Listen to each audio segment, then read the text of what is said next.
La Llorona. Top 5 most terrifying real encounters with the Weeping Woman.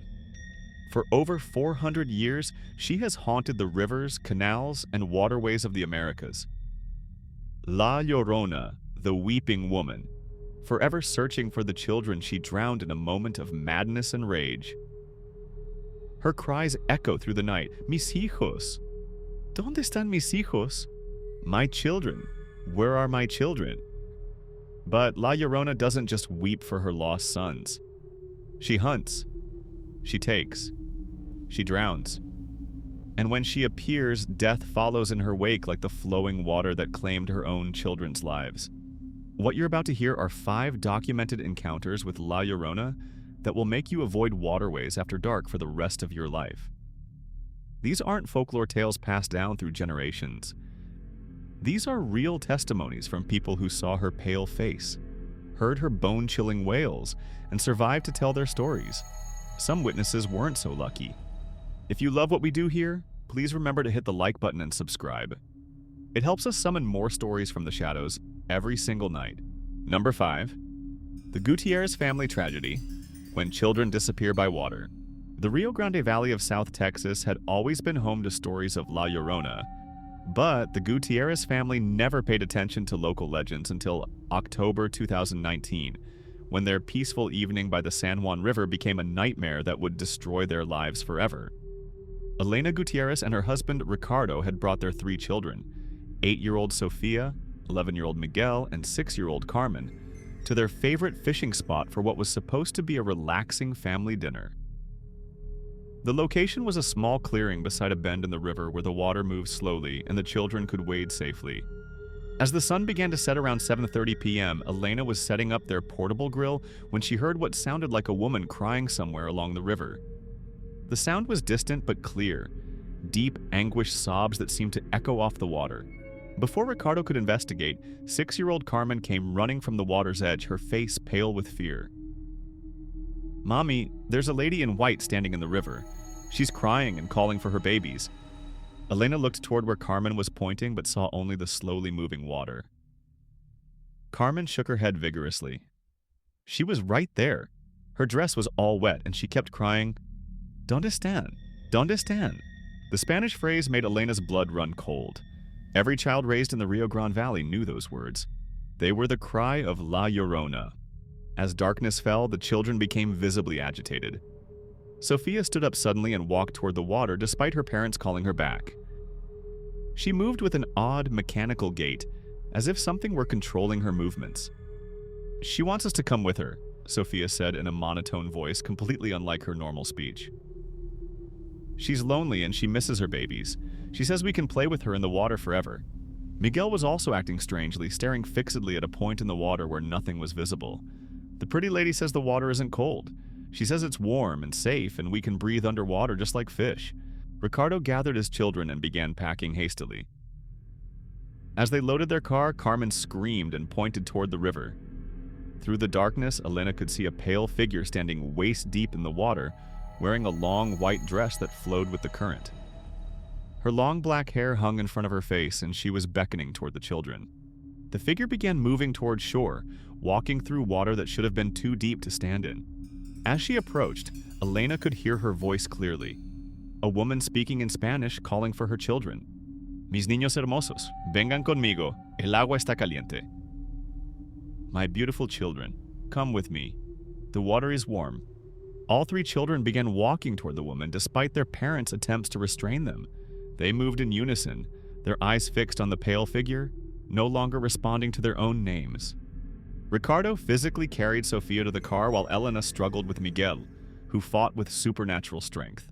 Carmen broke free and ran toward the water, calling out, "Ya voy, señora!" Elena caught Carmen just as the child's feet touched the water. The moment Elena made contact with her daughter, she felt intense cold that penetrated her bones, and she could hear the woman's voice in her mind. "They belong with me now. I will care for them forever in my watery home." The family drove away quickly, but the encounter's effects lasted for weeks. All 3 children experienced nightmares about drowning and would sleepwalk toward any water source, speaking in monotone voices and repeating the woman's promises about safety underwater. Elena consulted local curanderas who performed cleansing rituals, gradually reducing the supernatural influence. However, the family discovered 3 children had drowned in the San Juan River over the past 6 months, all in shallow, safe areas under circumstances that defied explanation. The Gutierrez family never returned to the river, but Elena still reports hearing crying outside their home on rainy nights. Number 4. Officer Delgado's Patrol. Law enforcement meets the supernatural. Patrol Officer Luis Delgado had worked the night shift in Laredo, Texas, for 8 years, covering industrial areas near the Rio Grande. As a third-generation police officer from a family of skeptics, he dismissed La Llorona reports as folklore until November 3, 2020, when a missing child case led him to an encounter that challenged everything he believed about reality. At 11:47 p.m., dispatch radioed about missing 9-year-old Javier Morales, who had disappeared from his apartment complex near the riverfront. Several residents reported hearing strange crying sounds coming from the river around the time of Javier's disappearance. Following protocol for missing children near water, Delgado began searching the riverbank. The Rio Grande was running high due to recent rains, and the current was dangerously strong. As he worked along the muddy shore, he heard what sounded like a child calling for help from somewhere on the water. "Ayúdame! No puedo nadar! Mama! Help me! I can't swim! Mama!" The voice seemed to be moving along the river, sometimes closer, sometimes further out. Delgado followed the sound for nearly half a mile but couldn't locate the source with his flashlight. Around 1:30 a.m., he heard adult voices on the water. A woman speaking softly in Spanish. "No llores, mijo. Ya no sentirás frío. El agua es cálida aquí conmigo." "Don't cry, my son. You won't feel cold anymore. The water is warm here with me." What he saw emerging from the river challenged his understanding of reality. A woman in a long white dress was walking through chest-deep water, moving against the current with impossible ease. She was carrying small Javier Morales in her arms. The woman's hair hung in wet strands around her face, but her skin appeared pale and bloodless. Most disturbing were her eyes, completely black voids that absorbed light rather than reflected it. "Put the boy down and step away from the water," Delgado commanded, but the woman continued toward shore without responding. "He belongs with me now," she said in perfect English. "I will care for him as I could not care for my own sons. He will never be cold or hungry or afraid again." Despite standing in the river, the woman wasn't shivering or showing signs of cold. Her wet dress clung to her unnaturally thin frame, and she moved with fluid grace inconsistent with walking through moving water. "Release the child immediately," Delgado warned, but the woman smiled, revealing teeth that were too white and sharp. "Officer Delgado," she said, somehow knowing his name. "You cannot stop what must be. This child called to me through his loneliness. I am taking him where children never suffer." When backup arrived, Officer Patricia Ruiz entered the river to help. But as she got within 15 feet, something grabbed her legs underwater and pulled her beneath the surface. Ruiz emerged gasping, claiming multiple hands had seized her. "There are kids down there. Dead kids. They tried to pull me down with them." The woman with Javier moved into deeper water and began sinking beneath the surface, still holding the boy. Delgado entered the water himself, feeling invisible hands grabbing at his legs. The water became unnaturally cold, and he could hear children's voices, begging him to join their underwater home. When he reached where the woman had disappeared, he dove down and managed to grab Javier's arm. The moment he touched the boy, the supernatural grip released, and he carried Javier to shore. Javier recovered physically but had no memory of the incident. He began drawing pictures of children playing underwater, always supervised by a woman in white he called La Mujer Bonita, the pretty lady. He would stare at water for hours and claimed he could hear children calling from beneath the surface. Delgado's dash camera recorded the entire encounter, but the video was quietly archived. Highway patrol records showed multiple similar encounters involving a woman in white near water, with several drivers found dead in vehicles that had crashed through guardrails despite no mechanical cause. Delgado transferred to day shift and refuses to patrol near waterways during nighttime hours. Number 3. Santa Clara Elementary, when she comes for the children. Principal Isabella Vargas had managed Santa Clara Elementary School in Albuquerque, New Mexico, for 12 years without experiencing anything supernatural. The school bordered the Acequia Madre, an ancient irrigation canal, but Vargas had never paid attention to local La Llorona legends. Her skepticism ended in April 2021, when an evening cultural celebration became a nightmare that nearly resulted in multiple child disappearances. The heritage celebration was proceeding normally until 7:30 p.m., when several young children reported hearing a woman crying near the canal. The children claimed the crying was in Spanish and sounded like someone who had lost something important. Vargas and parent volunteer Carmen Estrada investigated, clearly hearing what sounded like a woman crying in Spanish. ¿Dónde están mis hijos? Los perdí en el agua. Where are my children? I lost them in the water. When they returned to the courtyard, they discovered 6 children had wandered to the canal's edge, staring into dark water and having conversations with someone only they could see. She's down there, explained 7-year-old Rosa Martinez. The sad lady in the white dress. She keeps calling for her babies. She wants us to help her look. All 6 children stood in identical postures, swaying in perfect synchronization and speaking in unnaturally calm voices. We should go in the water, said 8-year-old Miguel Torres emotionlessly. The lady says it's not cold and she'll take care of us. She has lots of children who play in the water with her now. When adults tried leading the children away, they resisted with surprising strength. 6-year-old Ana Gutierrez broke free and started walking toward the canal. She's calling us, Ana announced. She's lonely and she wants us to be her new children. She promises we'll never be sad or scared if we go with her. The number of affected children grew. Kids who had been playing normally began walking toward the canal in the same zombie-like state, claiming they could hear a woman calling them. Through the darkness, several adults saw a figure in white standing in water that should have been too deep for anyone to maintain footing. Parent volunteer Maria Lopez, who had grown up with La Llorona stories, immediately understood. It's La Llorona, Lopez warned. She's trying to take our children. We need protective prayers. As parents formed a circle around affected children and began praying, the figure became more agitated. The crying intensified, becoming angry wails. Dame mis niños, los necesito. Give me my children, I need them. The supernatural influence weakened as more parents joined prayers, but several kids continued struggling, claiming they had to help the sad lady find her babies. Emergency responders found no physical problems with the children, but they remained fixated on the canal and continued speaking about the woman who needed their help. Security cameras recorded unexplained phenomena throughout the night. A white figure moving along the canal, sometimes walking on water, sometimes disappearing beneath it. Audio recordings captured sounds of children singing traditional lullabies and haunting minor keys coming from the canal where no children were present. Several affected children continued showing behavioral changes, drawing pictures of children playing underwater and becoming obsessed with visiting water sources. The school implemented new policies prohibiting outdoor evening events when the Acequia runs high, and the canal area is now off-limits to students. Elder community members performed cleansing rituals and blessed the property. Principal Vargas still occasionally hears crying sounds near the water, especially during spring nights when the Acequia runs full. Number 2. Highway 280 Havoc, the hitchhiker who drowns drivers. Long-haul truck driver Fernando Valdez had driven Highway 280 between Los Angeles and San Francisco hundreds of times during his 20-year career.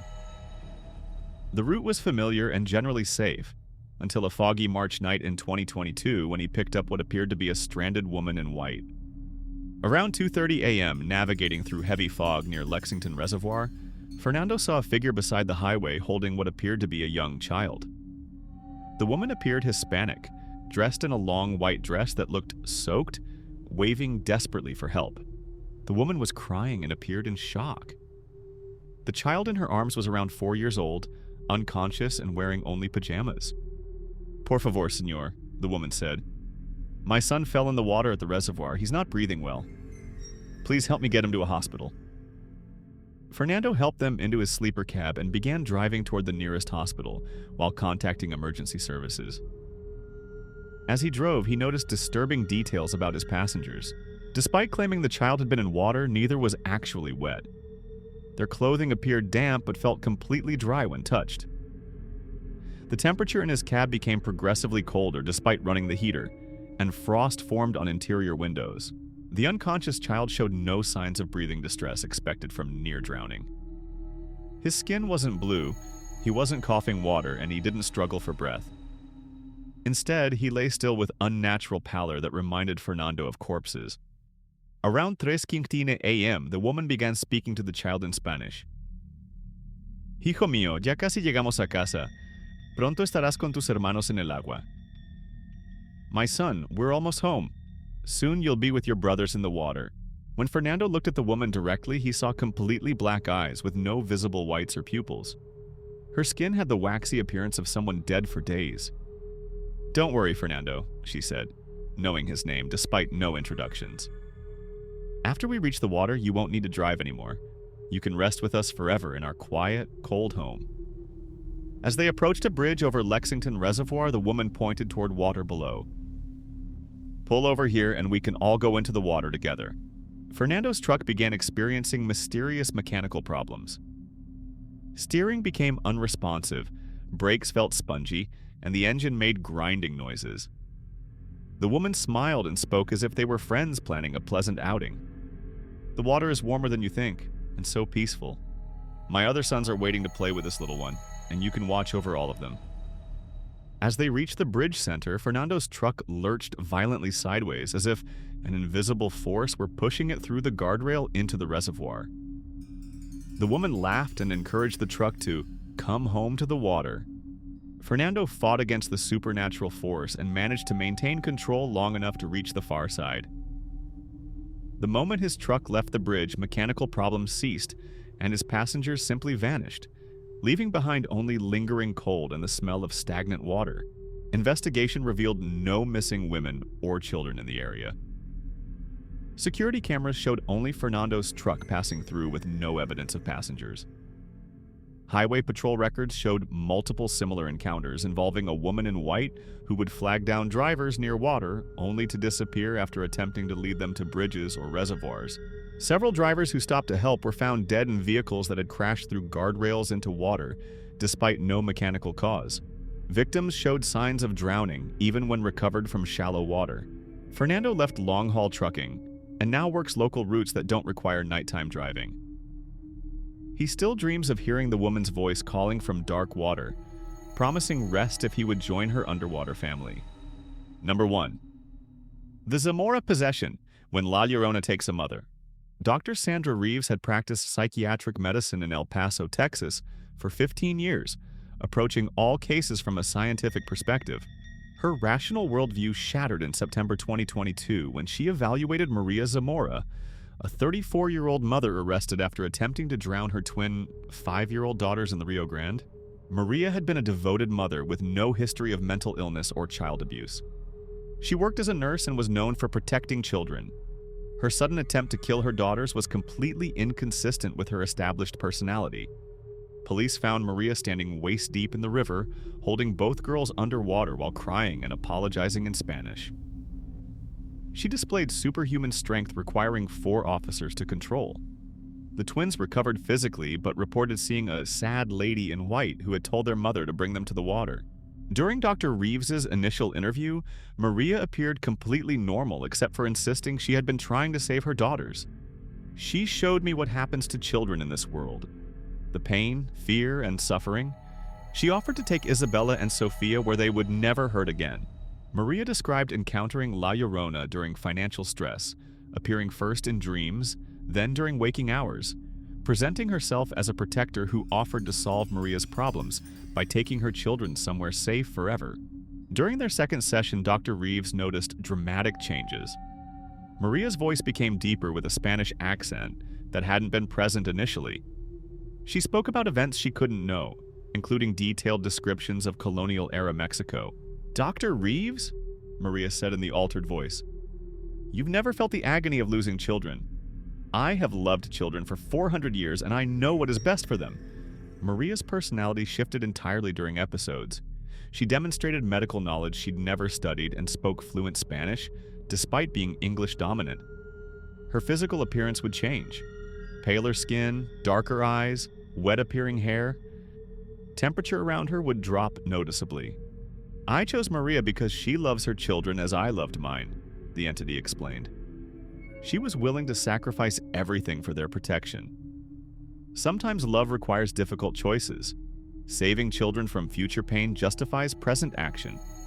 Dr. Reeves documented sessions with video recordings showing clear evidence of temperature variations, unexplained audio sounds, and Maria's physical transformation during possession. The entity revealed information about other missing children in El Paso, details later verified by law enforcement. They are safe with me now, playing in my underwater kingdom, where no one can hurt them. There will be other opportunities. There are always mothers who love their children enough to make the ultimate sacrifice. The entity's influence over Maria strengthened during treatment. She experienced episodes outside therapy, often found near water sources speaking to invisible entities. Security cameras captured her having animated conversations with empty space near the jail's water fountain. Most disturbing was the entity's effect on other mothers in Maria's vicinity, who began experiencing dreams about their children drowning and feeling compelled to visit local water sources. Working with curanderas and Catholic priests, Dr. Reeves participated in an exorcism ritual. The procedure was partially successful. The possession ended, but the entity warned she would continue seeking mothers willing to save their children through drowning. Maria was committed to a facility far from significant water bodies. She recovered her normal personality and expressed horror at what she had attempted, but continues reporting dreams where La Llorona promises to reunite her with her daughters if she returns to water. Dr. Reeves left psychiatric practice after this case, unable to reconcile her scientific training with the supernatural phenomena she had witnessed and documented. These 5 encounters reveal that La Llorona is not just a cautionary tale told to keep children away from water. She is an active supernatural predator who continues to hunt families throughout the Americas, using our deepest parental instincts against us. She understands that love can be twisted into violence, that protection can become destruction, and that the desire to save our children can be manipulated into the very thing that destroys them. The next time you hear crying near water at night, don't investigate. When you see a woman in white calling for help with her children, keep driving. And if you have children of your own, remember that sometimes the greatest threat comes disguised as salvation, promising safety through the very thing that will destroy everything you love. La Llorona still walks beside every river, canal, and reservoir, searching for the children she drowned and seeking new victims to join them. She knows that somewhere a mother is struggling, a family is in crisis, and love can be twisted into the perfect weapon. Thank you for watching. If you enjoyed this dark journey, hit the like button and subscribe. New horror documentaries every night here on TrumbleDreams.